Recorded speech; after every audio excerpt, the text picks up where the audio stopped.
Stop chasing, not as a trick, not as silent revenge, not as a way to teach them a lesson, but as a decision to return your attention to the one place it was always supposed to live, inside you.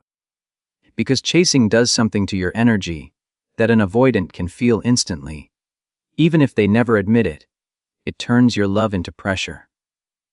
You may think you're being caring. You may think you're being loyal. You may think you're fighting for the relationship.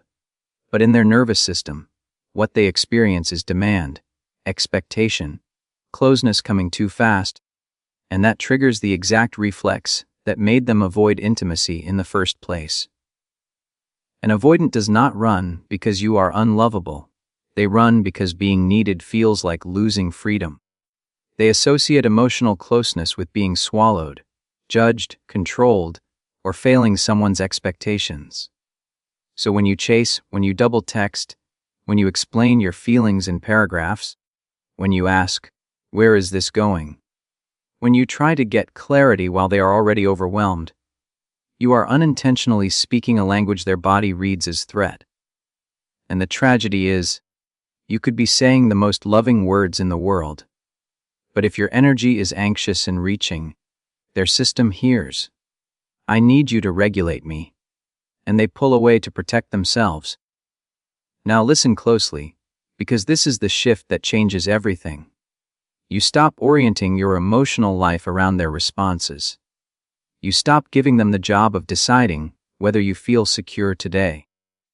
You stop waking up and checking your phone like your worth is sitting inside their notifications.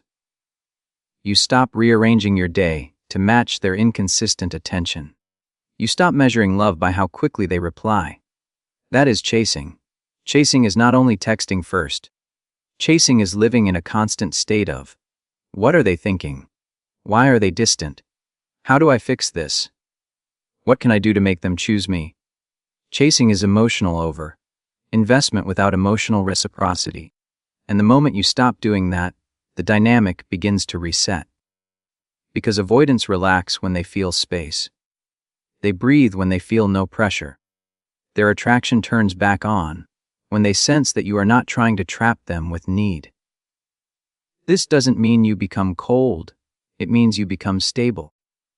It means you become someone who can love without begging, who can care without collapsing, who can be present without chasing. And that stability does something powerful. It removes their sense of control over your emotional state. When you chase, they subconsciously know they can disappear, and you will still be there trying. When you stop chasing, you remove the certainty that they will always be able to keep you in the waiting room. And here is the part most people miss. This shift is not external, it is internal. It is not, "I won't text you so you miss me." It is, "I won't abandon myself for your attention." It is reclaiming your attention, your routines, your boundaries, your dignity. It is returning to your life in a way that is so real that even if they never come back, you still rise. That is what makes you magnetic, because avoidants are drawn to grounded people. Not because they want control, but because grounded people feel safe. Safe doesn't mean available at all times. Safe means emotionally contained, consistent within themselves, not constantly reaching, not constantly panicking, not constantly demanding. So when you stop chasing, you don't lose them. You stop feeding their avoidance. You stop rewarding distance with extra effort. You stop teaching them that the less they give, the more you will give. And instead, you teach a new message without saying a word. I love myself enough to not beg to be loved. That message hits an avoidant like reality, because now they must face a question they were avoiding. If I keep pulling away, will they actually let me go? And that question is where emotional engagement finally begins. The second shift is even deeper than stopping the chase, because it's not just what you do, it's what you stop needing. Most people think the problem with an avoidant is their distance, their silence, their inconsistency. But the real problem is what their distance awakens inside you, the urge to get answers, to secure the bond, to turn uncertainty into certainty. And that urge becomes the invisible rope you wrap around them. You call it love. They feel it as pressure. So the second keynote is this: you stop trying to force clarity from someone who can't handle emotional demand, and you start leading the connection with calm, self-respect, and boundaries that don't require a speech. Because avoidants don't respond to emotional intensity the way secure people do. When you ask them to define the relationship in the middle of a disconnect, when you demand reassurance while they're already retreating, when you try to talk through feelings at the exact moment they're flooded, you create a situation where they must either meet you emotionally or escape. And most avoidants choose escape, not because they don't care, but because they don't have the capacity in that moment. Their system is trained to survive by shutting down. So when you push for clarity, you are pushing on their shutdown button. Now, this doesn't mean you accept crumbs. It doesn't mean you become passive. It means you become strategic in a mature way. You stop negotiating for basic respect. You stop convincing someone to choose you. You stop explaining why consistency matters. You stop trying to make them understand what they refuse to face. And instead, you embody a standard. You become someone who can say less, but mean more. Someone who doesn't threaten, doesn't beg, doesn't chase, but also doesn't tolerate emotional confusion as a lifestyle. This is where most people get scared, because they think boundaries will push the avoidant away. But what pushes an avoidant away is emotional chaos. What pushes them away is feeling like they're failing you every time you need reassurance. What pushes them away is your nervous system grabbing their nervous system and saying, "Fix me." Boundaries are different. Boundaries are clean. Boundaries are simple. Boundaries are calm. A boundary is not, "Why are you doing this to me?" A boundary is, "I'm available for consistency. I'm not available for confusion." And then you live it. And here's the powerful part. When you stop forcing clarity, you create space for them to come forward on their own terms. Avoidants need autonomy to access their emotions. If you corner them, they go numb. If you give them room, they can feel. If you pressure them, they shut down. If you stay steady, they get curious. So the key is not to disappear, but to stop trying to drag emotional answers out of someone who is not emotionally present in that moment. You stop having 5-hour talks that end in the same place. You stop repeating your needs like a broken record. You stop trying to earn, secure love through perfect communication. Instead, you shift into a grounded leadership energy. You ask direct questions once, not 10 times. You state your needs clearly, not dramatically. You give them the dignity of choice. And then you watch behavior, not promises. Because avoidants can promise when they're calm, then vanish when intimacy rises. So you don't get hypnotized by words. You respect patterns, you respect reality, you respect yourself. This shift makes an avoidant feel something unexpected relief. Because now they are not being chased, and they are not being interrogated emotionally. They are being offered a stable connection with clear standards.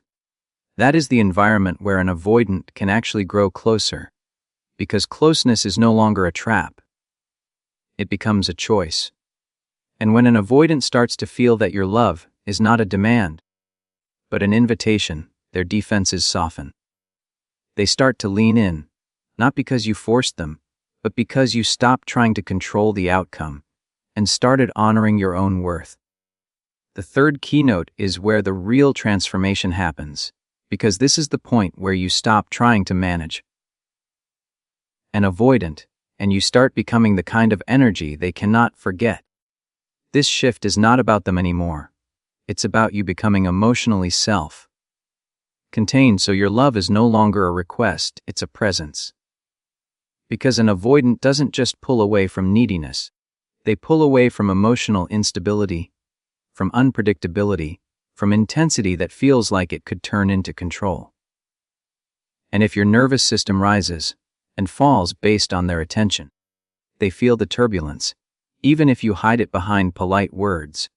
So the shift is this: You stop making your emotions their responsibility, and you master your own regulation.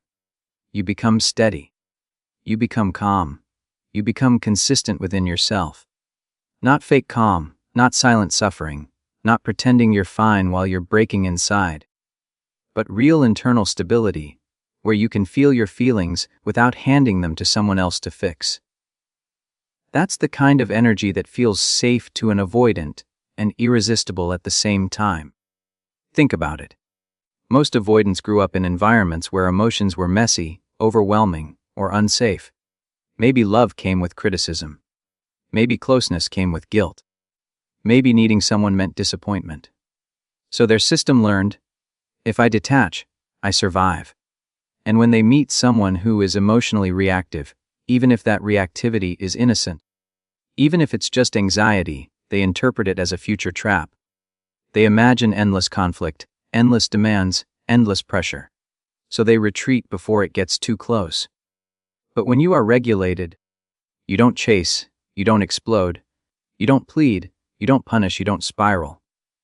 You speak clearly, you act consistently, and you don't collapse if they pull back. That is rare. And rare creates value. An avoidant will often test a connection without realizing it. They will go quiet and watch what you do. They will delay responses and watch whether you panic. They will pull away and watch whether you abandon yourself trying to pull them back. Not always consciously, but it happens because they are scanning for danger. And the moment you respond with grounded stability, their scan starts returning a new result. This person is safe. Now here's what makes this shift powerful. When you stop making them your emotional oxygen, you remove the biggest weight an avoidant feels in relationships. You remove the fear that they will be responsible for your happiness. You remove the fear that if they step back for a day, you will fall apart. You remove the fear that closeness will come with constant emotional caretaking. And when that fear is removed, they finally have room to feel genuine affection, genuine desire, genuine attachment. Because love for an avoidant often shows up after pressure disappears. They feel most when they are not being forced to feel. So your regulation becomes the invitation. It says, you can come close without losing yourself. And in that environment, they don't have to run to breathe, because you are not suffocating them with unmet needs. But don't confuse regulation with accepting disrespect. Regulation is not tolerating inconsistency.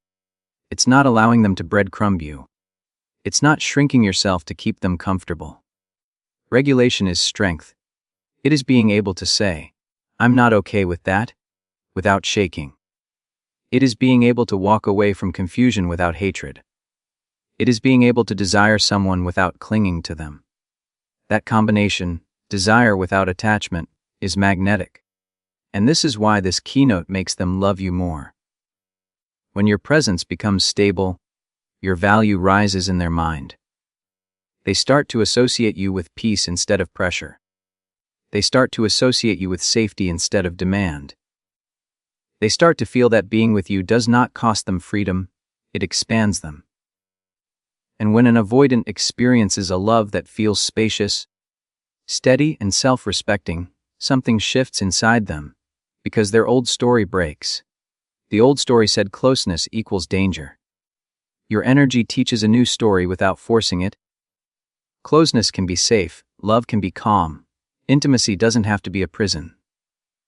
The fourth keynote is the moment you stop trying to be chosen, and you start living like you are already valuable.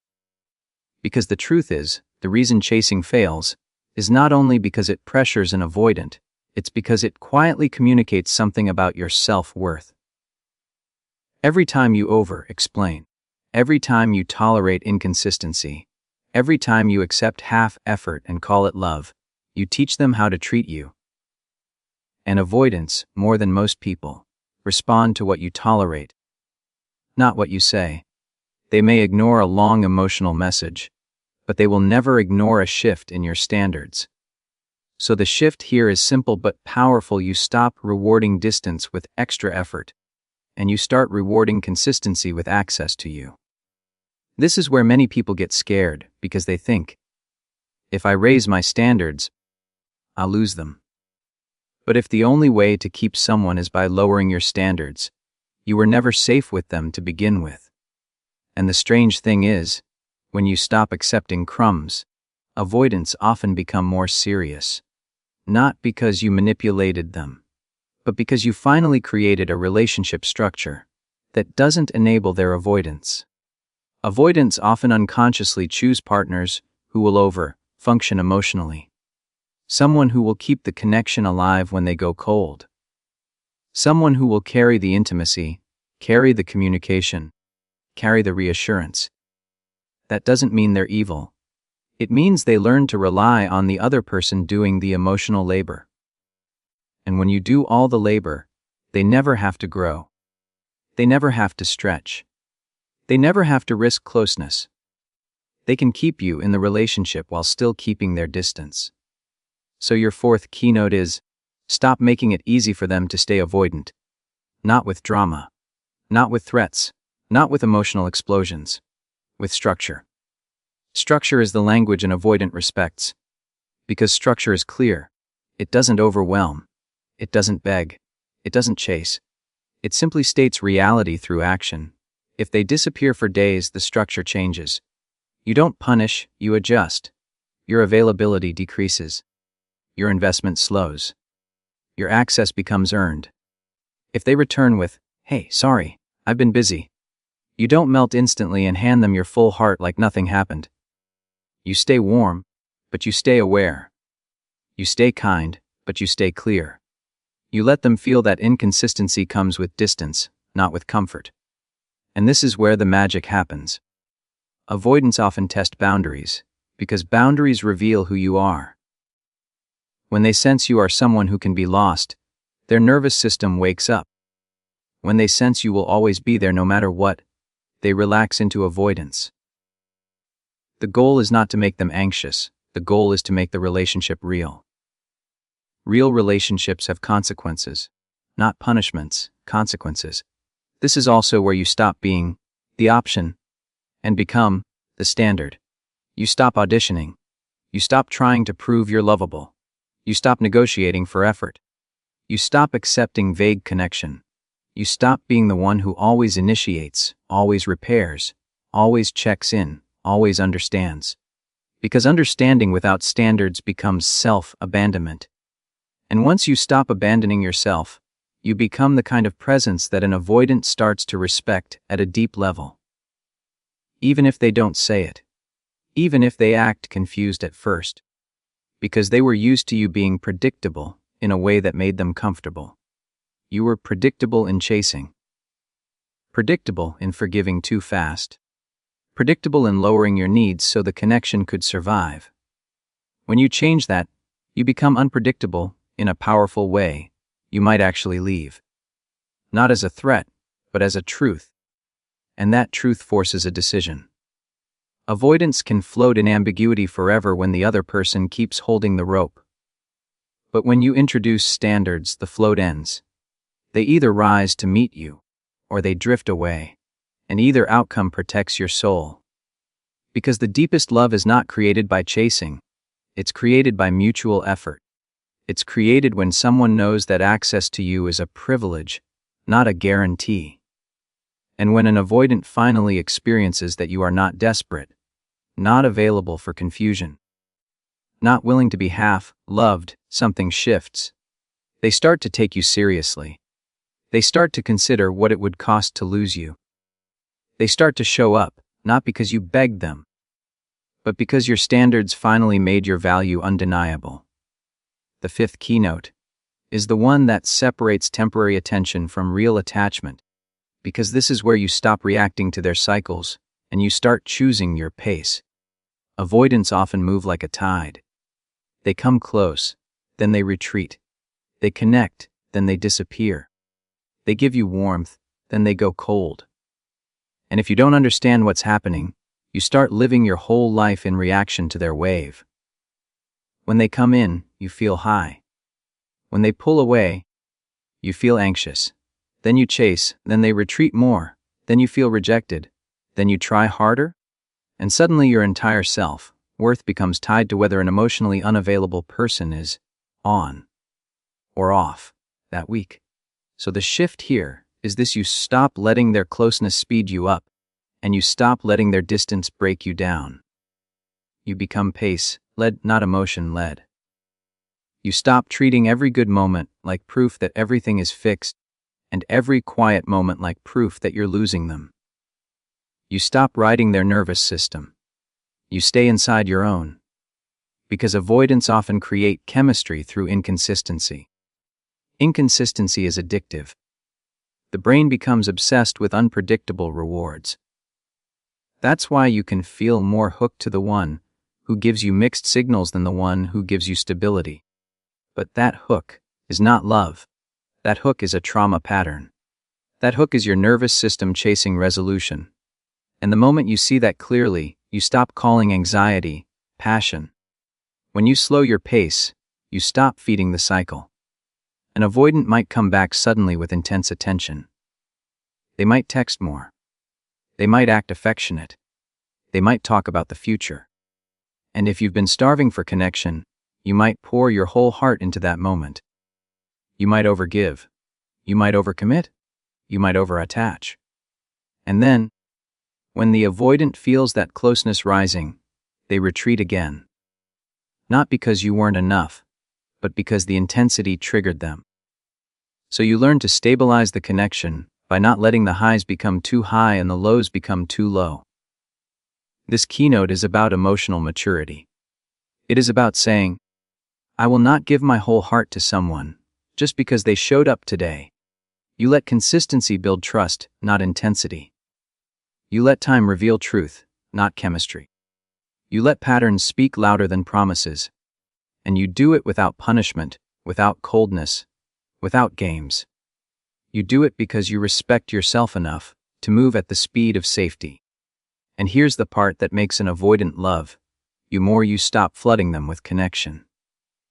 You stop turning every good moment into a relationship emergency. You stop trying to lock it in. You stop grabbing the moment like it might vanish. You simply receive it, enjoy it, and stay grounded. That grounded reception feels different to an avoidant. It feels safe. It feels spacious. It feels like they can come close without being consumed. Because an avoidant's greatest fear is not love. Their greatest fear is losing themselves in love. They fear a relationship where one person's emotional need becomes the other person's prison. So when you move at a calm pace, when you don't rush intimacy, when you don't demand constant connection, you become the rare partner who doesn't trigger their panic. And that allows them to come closer naturally, because they are not fighting the urge to escape. But pace is not passivity. You still have standards. You still have boundaries. You still require consistency. The difference is, you stop chasing the high. You stop being seduced by temporary closeness. You stop being emotionally bought by a few good days. You become someone who can say, I like you, but I need stability to deepen this. And you don't say it with fear. You say it with calm certainty. This is also where you stop abandoning your life every time they return. You don't drop your routines. You don't cancel plans. You don't make them your whole world. You let them fit into your world like a healthy relationship should. That is what turns attraction into respect. That is what turns curiosity into investment. Because when an avoidant sees that your life is full, your energy is steady, and your heart is not desperate, they feel something they rarely feel. They feel challenged in a healthy way. They feel inspired to show up, because showing up is no longer optional if they want access to you. And over time, your calm pace retrains the dynamic. The relationship stops being a chase. It becomes a choice. It becomes steady. It becomes real.